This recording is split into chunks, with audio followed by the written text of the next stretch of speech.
The Cartesian plane, or coordinate plane, consists of two axes.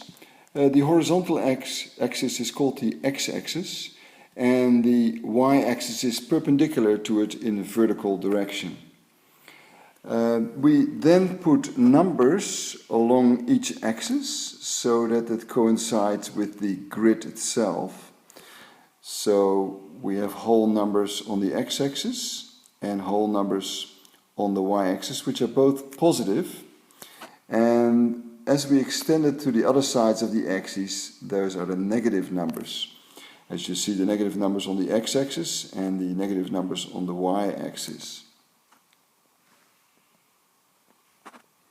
The coordinate plane consists out of four quadrants, and the first quadrant is the one which is basically where all the coordinate numbers are positive.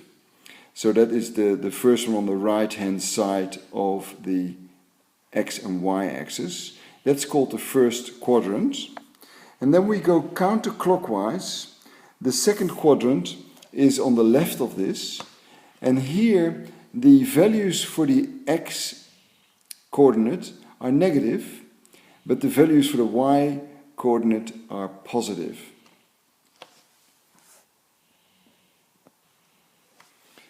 And the third quadrant is the one where both the x values and the y values are both negative. So when you want to plot a point with both negative values for the x and y axis, it's going to be in this third quadrant.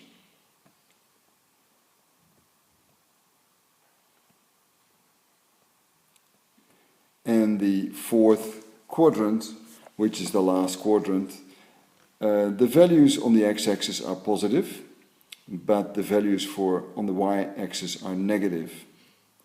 So if you have a coordinate where the first number is positive and the second number is negative, then it's going to reside in this particular quadrant.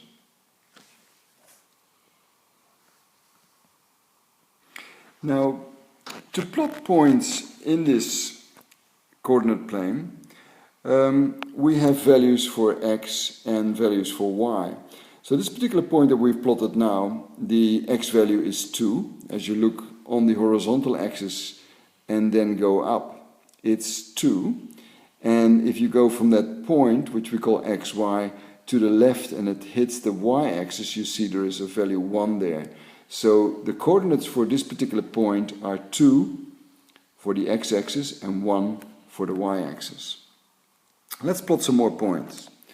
So in the same quadrant, this particular point is 3, because the x-axis is 3 and the y-axis is 2. So the coordinates are 3, 2.